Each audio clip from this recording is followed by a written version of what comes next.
तीर्थंकर गुरु नहीं बनाते हैं ऐसा आगम में कोई उल्लेख नहीं मिलता। उनके अंदर कभी निषेध वाक्य तो आता ही नहीं। मंदिर नहीं जाना ऐसा भाव नहीं आता, उन्हें गुरु नहीं बनाना ऐसा भाव नहीं आता, मुझे मुनियों को हार दान नहीं देना ऐसा भाव नहीं आता, हमें नमस्कार नहीं करना ऐसा भाव नहीं आता, जिंदगी में कभी नहीं आता।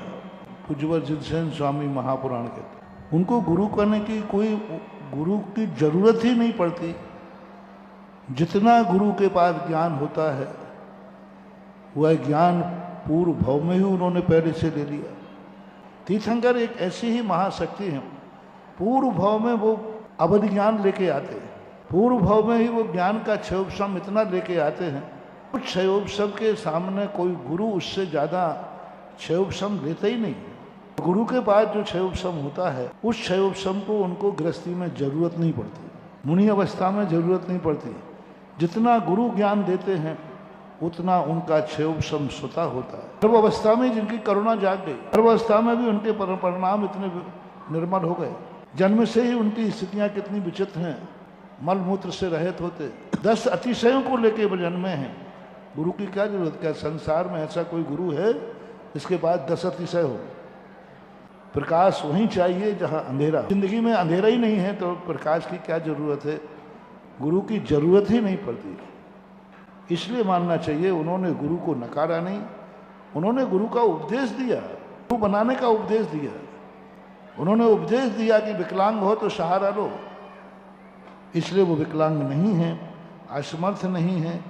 वो पूर्व भाव में ही उनकी नियत 6 महीने पहले से ही उनकी प्रतिभा जागना शुरू हो जाती है। जन्म रहने के पहले 6 महीने से ही नरकों में यदि है तो कपाट बंद हो जाते हैं, कोई मार काट नहीं कर सकता। महीने के अंदर जब ही जीव जन्मा नहीं, तीर्थंकर हुआ नहीं, नरक में है, और उनका परकोटा बनते ही वो समझ लेते हैं कि नरकों में मार काट होती, मुझे कोई क्यों नहीं मार गया। ओहो, ये स्वरूप है। वहीं वो 6 महीने धर्म ध्यान 12 भावना चिंतन पूर्वक व्यतीत करते हैं। और तीर्थंकर में जन्म से कोई दुर्गुण देखा? संसार के एक भी प्राणी ऐसा नहीं है जिसमें जन्म से कोई दुर्गुण न हो। दुर्गुण ही नाम की चीज नहीं, गुरु वहां चाहिए जहां दुर्गुण हो।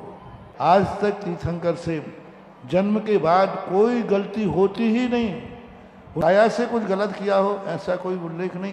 शांतिनाथ भगवान ने क्या कहा? शांतिनाथ अपने मंत्री को संबोधन कर, ये 6 खंड के राज को जीतने का मात नियोग है।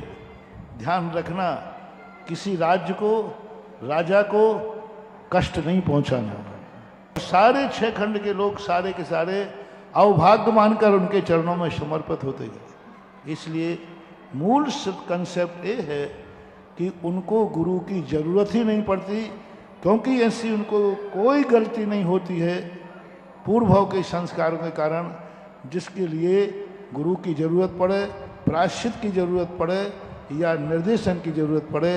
यही मुख्य कारण है।